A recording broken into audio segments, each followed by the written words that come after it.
Terve. Täälläpä ollaan Kuopion kaupungin kirjastolla Juhan kanssa ja eilen oli minä majatalokeikalla ja Juha oli, missä sinä olit keikalla? Pöljällä oltiin. Pöljällä oli Kekri-juhlat siellä. Siellä oli Pöljän museolla.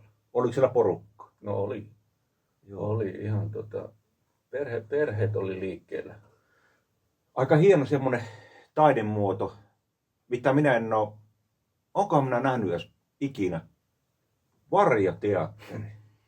Siis on se varjoteatteri? On varjoteatteri. Joo. Nukketeatterin yksi alalaji. Ootko itse ollut varjoteatterin näytöksessä ikinä? On ollut. Lapsena on ollut veljen kanssa niin kahden koivun väliin vetästiin tuo naruja siihen lakana ja en muista mikä valo sinne taakse ja siinä me näyteltiin. Kyllä se oli, mutta ei me tiedetty, että se on varjoteatteri, mutta jostain semmoinen idea tuli. Wow. Mutta ei ole minun keksimä tämä varjoteatteri, se on kyllä ihan ikivanha. Ja tuolla jossakin tuolla itäisissä maissa, niin siellähän niitä näytöksiä on paljon enemmän. Täällä se on vähän harvinaista. Joo, nyt olikin vähän, Juhalla on hieno metodi tässä, että se on nyt, meitähän on 4 tässä pelliorkesterissa ja Juha on käynyt jokaisen kanssa erikseen harjoittelemassa. Me ei ole kertaakaan harjoitettu niin kuin, että kaikki 4 ollut paikalla. Joo. Juha on kertanut, nyt minä olin lenkin viimeisenä, että se on aika erikoinen ja hyvä metodi. Ei ole ennen tämmöistä ollut, että bänditreenit harjoitellaan tällä ekana niin käydä jokaisen kanssa yksitellen. Aika hieno metodi. Joo, mutta Mistä moinen? Niin kuin? No ihan käytännöstä, kun ei muuten pysty.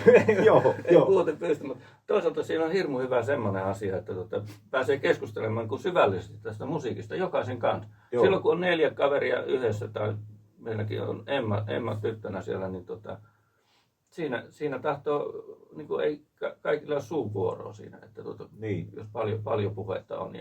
Mutta tässä pystyy aika syvään, niin kuin äsken, niin aikamoisia ideoita tuli ihan vaan. Kaksi ainakin tuli tosi hyviä, mitkä otetaan sinne ohjelmistoon, että tässä nyt niinku rakennetaan tätä pelliorkesterin tulevaisuutta tälleen niinku hyvällä tavalla. Ja siellä on tulossa hyviä asioita. Siitä sitten kuulette myöhemmin ja näette sitten, mitä me ollaan suunniteltu tässä. Joo, hyvältä näyttää ja ennen kaikkea kuulostaa ihan niin, hyvältä. Että ihan ja sitten milloin meillä oli yhteinen? Ensi viikonloppuna. Maailman historian ensimmäiset treenit. Joo, jossa kaikki ollaan ihan paikalla. Ja Joo. Ei ole epäilyksen häivääkään, että tämä ei onnistu. No ei. Niin.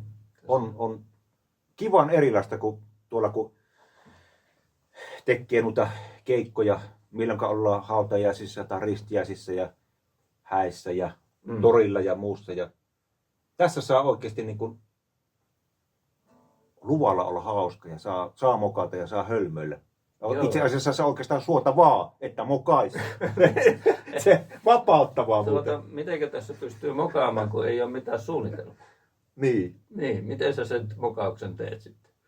Nyt pitää kertoa se juttu, että kun meillä oli se ensimmäinen keikka oli tuolla Pulkonkoskella ja me lähdettiin keikalle ja sitten jälkeenpäin jutettiin, että hei, että mistä tämä niinku keikka yleensä alkoi, kuka se aloitti. Itse asiassa ei muistettu, että aloittiko sen Juha Justuksena vai alkoiko se, me itse asiassa ei muistettu. Mutta niin kuin Juha sanoi, että keikka alkoi silloin kun pihamalle tultiin, niin se alkoi siitä, että siitä se rupesi kehittymään. Siis ajatelkaa nyt, että lähdet ensimmäisen kerran ensinnäkin semmoista genreä esittämään taiteessa, missä et ole ikinä ollutkaan.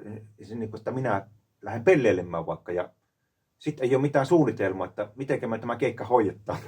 Mutta se hoituu hirveän hyvin. Erinomaisesti. Siis aivan kyllä.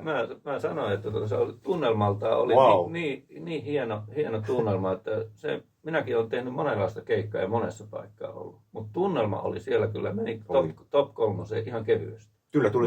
Mä nautin sitä hirveästi. Siellä oli ihmiset todella viihtyvät ja se oli jotain niin kuin ainutlaatuista. Kyllä, ja palaute siitä myös yleisön puolelta kyllä. tuli sekä face to face että sitten jälkeenpäin somea nettiin Ja katsoa. Niin sieltähän uusia keikkoja syntyy sitten kanssa. Ollaan menossa uudelleen jonnekin. kyllä. Mm. Ja on tässä jo nyt niinku keikkoja, tässä on melkein vihreä leima jo. Mm. Tässä on jo Kyllä. suunnitteilla on Niin, tässä. tämähän elää ihan tilanteen mukaan, että itsenäisyyspäiväkeikka ehkä on vähän toisenlainen kuin ihan pellekeikka. Mutta Kyllä. tehdään kaikki keikat mitä tulee ja luovia ihmisiä ollaan, niin se sitten ehkä näkyy siellä.